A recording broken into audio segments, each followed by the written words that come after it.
Happy-happy tuwing kaarawan, di ba? Paano kung every 4 years lang ang birthday mo? Ganyan ang mga lipling, mga ipinanganak ng February 29, petsang lumalabas lang tuwing leap year. At ang pagiging lipling nakakabata.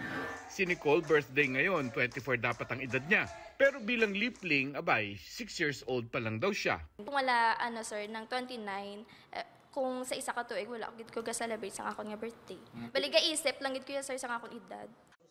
7th leap year birthday naman ng seaman na si Amiel. Madaling araw pa lang daw, hinipanan niya ang birthday candle. Siyempre, magamba ka 29, siyempre do madumduman gid ka tawo. Happy man ko nga do ka unique bala nga. Under the law sa Civil Code, 365 days, yun yung kinakount for legal age. Sa years na walang Feb 29, March 1 yung birthday nyo. Mag-age pa rin sila normally. So kung ano yung mga karapatan na ma-achieve mo lang pag 18 ka, makukuha mo pa rin 18 years. Ang bawat taon, may 365.25 days. Ang tig 0.25 na naipon sa 3 taon na daragdag sa 0.25 ng ika-4 na taon.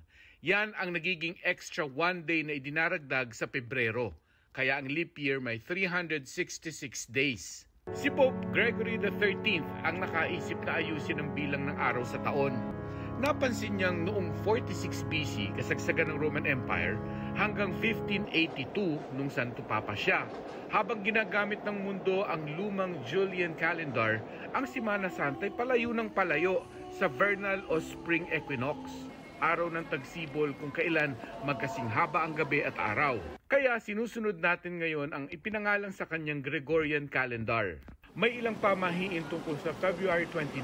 Sa Scotland, lapitin daw ng malas ang mga lipling. Sa Greece naman, ang mga ikinasal sa leap day maghihiwalay rin. Meron din ang tingin sa February 29, maswerte. Basta si Mami Micaela na nagsilang ng lipling, positive ang paniniwala. Kasi lahat naman po ng baby blessings.